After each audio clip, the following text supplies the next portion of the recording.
Movie की शुरुआत जेशिक से होती है, जो कि अपनी कलीग से बहुत गुस्सा था क्योंकि वो कलीग हर बार की तरह आज भी अपने काम पर लेट थी।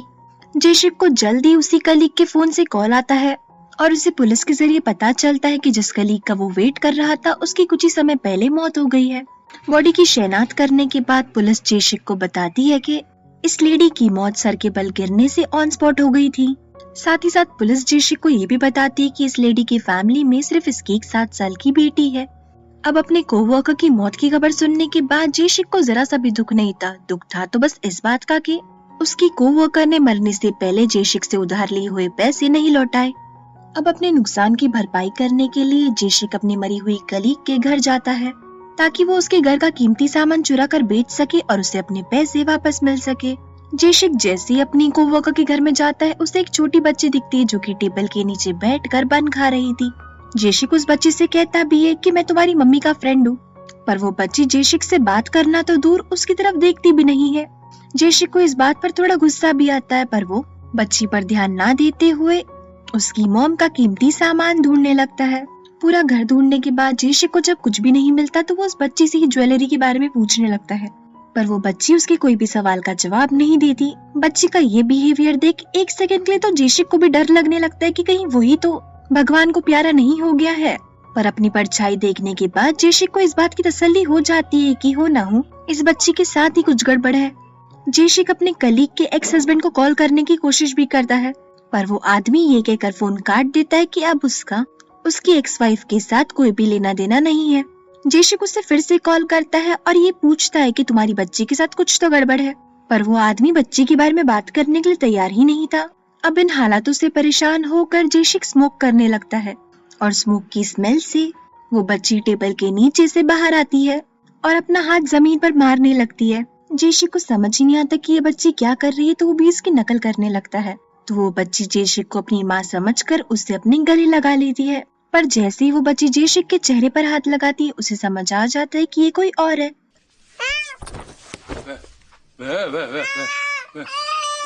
और वो जोर जोर से चिल्लाने लगती है। अब बच्ची की आवाज सुन घर की मकान मालिक घर के अंदर आ जाती है और वो जेशिक को यूनहेई का पापा समझकर डांटने लगती है। जेशिक लैंडलॉर्ड को समझाने की कोशिश भी करता है, पर लैंडलॉर्ड उल्टा जेशिक से ही कहने लगती कि तुम्हारी बीवी ने बहुत टाइम से रेंट नहीं दिया है। अब रेंट की बात सुन जेशिक लैंडलॉर्ड से पूछता है कि इस जगह का डिपॉजिट कितना है, तो लैंडलॉर्ड बताती है कि इस जगह का डिपॉजिट $70,000 है। इतना सारा पैसा देख जेशिक की नीयत खराब हो जाती है और वो लैंडलॉर्ड के सामने नाटक करने लगता है कि वो ही यूनहेई का पापा है और उसकी बीवी कुछ ही समय पहले मर चुकी है। लैंडलॉर्ड भी जेशिक के सामने हमदर्दी जताने लगती है और उससे बिना कुछ कहीं ही वहाँ से चली जाती है। जेशिक को भी जल्दी डिपॉजिट के पेपर्स मिल जाते हैं और वो अपने घर से अपना सारा सामान लेने जाता है ताकि वो यूनहेई के घर में शिफ्ट हो सके। जेशिक के ऊपर बहुत सारा कर्ज था और वो अपने लैंडलॉर्ड से कहता भी है कि वो 1 महीने के अंदर उनका सारा रेंट चुका देगा। जेशिक जब वापस यूनहेई के घर में जाता है तो वो यूनहेई से पापा बुलवाने की कोशिश करता है, पर यूनहेई उसकी बातों का रिस्पॉन्स ही नहीं करती है। आपा हाँ आपा है बाप। जेशिक अपने कलीग से भी बच्चा पालने की एडवाइस लेता है, पर वहाँ से भी उसे सिर्फ नाकामयाबी ही हासिल होती है। वापस घर लौटकर जेशिक यूनहेई को नूडल्स खिलाने की कोशिश करता है, पर यूनहेई नूडल्स को सूंघकर वैसे ही रख देती है और वापस अपनी ब्रेड खाने लगती है। जेशिक समझ जाता है कि जब तक इस घर में ब्रेड रहेंगी यूनहेई ढंग से खाना नहीं खाएंगी, तो वो यूनहेई की सारी ब्रेड डस्टबिन में फेंक देता है।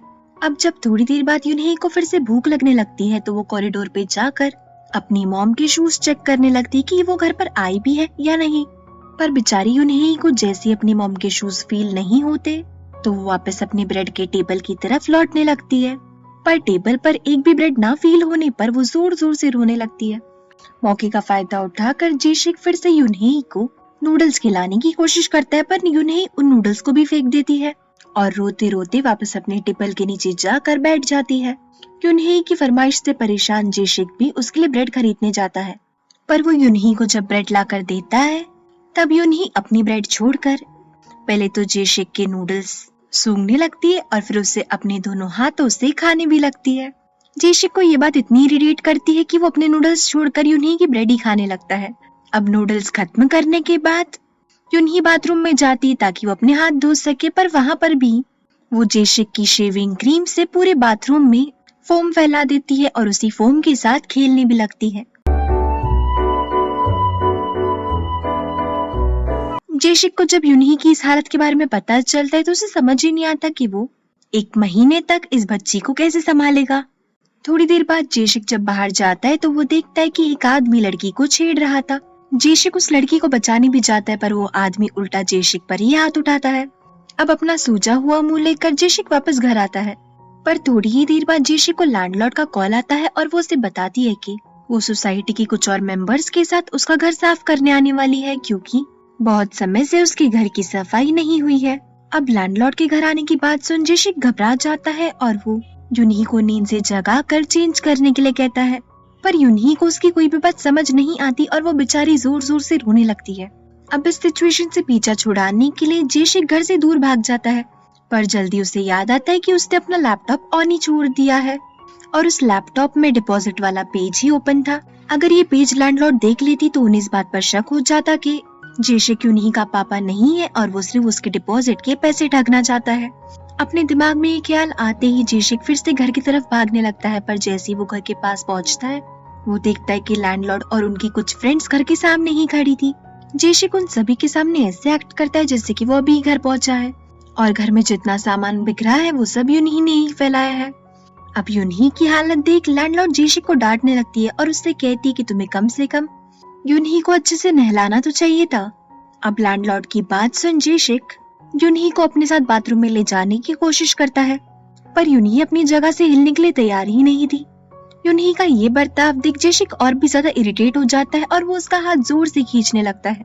तो वहाँ पर मौजूद लेडीज जेशिक को बुरा भला कहने लगती है और साथ ही साथ आपस में वो लोग ये भी बात करते हैं कि यूनही ना ही कुछ देख सकती है और ना ही कुछ सुन सकती है। तो जेशिक का यूनही के साथ जरूर कोई बॉन्ड होगा जिससे कि वो यूनही के साथ अच्छी तरीके से कम्युनिकेट कर सकता होगा। जेशिक जैसे तैसे यूनही को उसकी माँ के कपड़े देकर बाथरूम तक ले जाता है, पर बाथरूम में पहुंचते यूनही फिर से चिल्लाने लगती है। अब यूनही की आवाज सुन लैंडलॉर्ड बाथरूम में आ जाती है और जेशिक को सिखाती है कि उसे बच्चों के साथ कैसे व्यवहार करना चाहिए और स्पेशली उन्हें कैसे नहलाना चाहिए।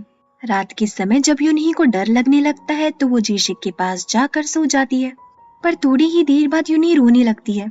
जेशिक उसे चुप रहने के लिए कहता भी है, पर तभी यूनही उल्टी कर देती है। जेशिक यूनही को हाथ लगाता है तो उसे पता चलता है कि यूनही को तेज बुखार है। जेशिक तेज बारिश में यूनही को हॉस्पिटल ले जाता है और फिर रात भर उसकी देखभाल करता रहता है। अगले दिन यूनही की तबीयत ठीक होने पर जेशिक उसे अपने साथ डेफ ब्लाइंड स्कूल में ले जाता है। ये स्कूल स्पेशली ऐसे बच्चों के लिए थी जो या तो इस दुनिया को देख नहीं सकते थे या फिर सुन नहीं सकते थे। टीचर्स यूनही को पढ़ाने की कोशिश भी करती है, पर ब्लाइंड बच्चों के साथ पढ़ने पर यूनही को कुछ सुनाई नहीं देता और डेफ बच्चों के साथ पढ़ने पर यूनही को कुछ दिखाई नहीं दे रहा था। अब ऐसे समय यूनही या तो जोर जोर से चिल्लाने लगती है या फिर आसपास की चीजों को फेंकने लगती है। यूनही के इस व्यवहार से परेशान होकर जेशिक उसे स्कूल की प्रिंसिपल के पास ले जाता है, पर प्रिंसिपल भी जेशिक से यही कहती है कि उनकी स्कूल में यूनही के लिए कोई भी टाइप का एजुकेशन नहीं है। प्रिंसिपल से ये बात जानने पर जेई अपने मन में ठान लेता है कि वो खुद से यूनही को पढ़ा कर रहेगा। आखिर उसे यूनही के साथ सिर्फ तब तक ही समय गुजारना है जब तक कि उसे उसकी माँ के डिपॉजिट के पैसे नहीं मिल जाते। घर पहुंचकर जेशिक यूनही के सामने कोरियन अल्फाबेट्स बिछा देता है और उसके हाथों में डी अल्फाबेट देता है। यूनही उस अल्फाबेट को अच्छी तरीके से फील करने लगती है और फिर जेशिक उसके हाथ से अल्फाबेट लेकर वापस से सामने के अल्फाबेट्स में उस अल्फाबेट को मिला देता है और फिर वही अल्फाबेट वो यूनही के हाथ पर लिखने लगता है।